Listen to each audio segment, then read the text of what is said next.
The text came in while I was standing in the driveway, keys sweating in my palm. Congratulations. Can't wait to see our new place. It was from my sister-in-law. I stared at the screen, rereading it, my stomach tightening with every word. Our new place? I hadn't told anyone yet. Not my brother. Not my mother. Not even my wife, not fully, not until everything was final. The house was supposed to be a surprise. A quiet win after years of saving, swallowing pride, and living small so I could finally give my wife and kids something stable. Something that was ours. I locked the phone, told myself it had to be a mistake, and walked inside. That's when I heard my mother's voice. Bright. Confident. Giving a tour. I'd bought the house in secret, because I wanted one thing to be untouched by other people's opinions. My mom had always had a say in everything, where we lived, how we spent money, what was practical. She meant well. She always did. But her love came with strings, and I was tired of feeling like a child asking permission. So I signed the papers quietly. I imagined my wife's smile when I handed her the keys. I imagined Sunday mornings in a kitchen that wasn't cramped, kids running down a hallway that didn't echo with stress. That morning, I came early to measure rooms to breathe it in alone. Instead, I stepped into the living room and froze. My mother stood by the window, gesturing broadly. My brother's wife sat on the couch, nodding, while a woman I didn't recognize scribbled notes on a clipboard. And this room, my mom said, smiling, would be perfect for a home office. Or a nursery if you decide. I felt like the floor tilted. Mom! My voice came out thin. She turned, surprise flashing across her face. Then something else. Annoyance. Like I'd interrupted her. Oh, you're early, she said. I looked around. What's going on? My sister-in-law smiled awkwardly. Your mom was just explaining how the house could work for us. It's generous of you. For us. I repeated. My mother waved a hand. Don't be dramatic. We're just talking. But the stranger with the clipboard cleared her throat. So you're the owner? I was told. My mom cut her off. This is family.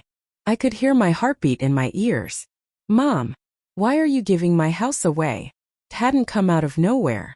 Looking back, there were signs I ignored because it was easier than confronting them. Missed calls from my mom I'd find hours later, followed by passive comments like, I was just trying to help. Her sudden interest in my finances. The way she asked casually whether I'd ever thought about moving somewhere bigger. Even my wife had noticed. She's acting strange, she'd said. Like she knows something. I told her she was imagining it. That my mom just worried too much. Now I stood there, feeling foolish for every excuse I'd made. I thought we agreed, my mom said quietly, pulling me aside. That family helps family. Agreed to what? I whispered back. She sighed as if I were being difficult. Your brother's struggling. Rent keeps going up. You have a good job. This house, well, it makes sense. I stared at her. You don't own this house. Her mouth tightened. I raised you. That doesn't make it yours. The room went silent. My sister-in-law looked down. The woman with the clipboard slowly backed toward the door. I already told them, my mom said, lowering her voice. They're planning around it. I felt something crack inside me, not anger at first but grief. Because the betrayal didn't come from a stranger. It came from the woman who taught me what trust was supposed to mean. That night, I sat with my wife at our old kitchen table. The one with the loose leg we'd been meaning to fix for years. I told her everything. She didn't interrupt. Just listened. Her face slowly changing from confusion to disbelief to something like quiet fury. She promised them? She asked. I nodded. She didn't even ask you? I shook my head. My wife leaned back, eyes glossy.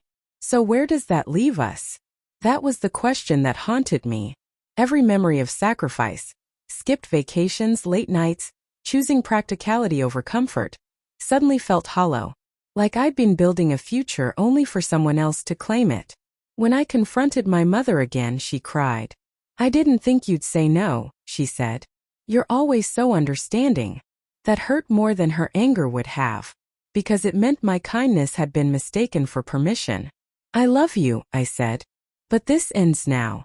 She accused me of tearing the family apart. My brother called, angry, then embarrassed, then quiet. My sister-in-law sent a message saying she wished I'd told them sooner. Sooner than what? Before my own dream was stolen? The turning point came when I went back to the house alone. The rooms were still empty. Sunlight spilled across the floor exactly the way I'd imagined. For the first time since buying it, I allowed myself to sit down and feel everything. Rage, sadness, guilt, relief. I realized something then. This wasn't just about a house. It was about choosing whether my life belonged to me or to everyone who felt entitled to it. I changed the locks the next day. I invited my mother over. Not for a tour, but for a conversation. I told her the house was for my family, that I wouldn't apologize for protecting what I'd built. She didn't speak to me for weeks after that. And somehow the silence felt like peace. We moved in a month later. The first night, my wife and I slept on the floor, surrounded by boxes. The kids laughed at the echoes. It wasn't perfect, but it was ours. Sometimes I still feel the ache of what changed. The way relationships shifted, the way trust had to be rebuilt slowly, carefully. But as I stood in the doorway that night, watching my family settle into a space no one else could claim, I understood the lesson I'd paid for dearly. Love doesn't mean surrendering yourself. And choosing your own life, even when it disappoints others, isn't betrayal. It's survival.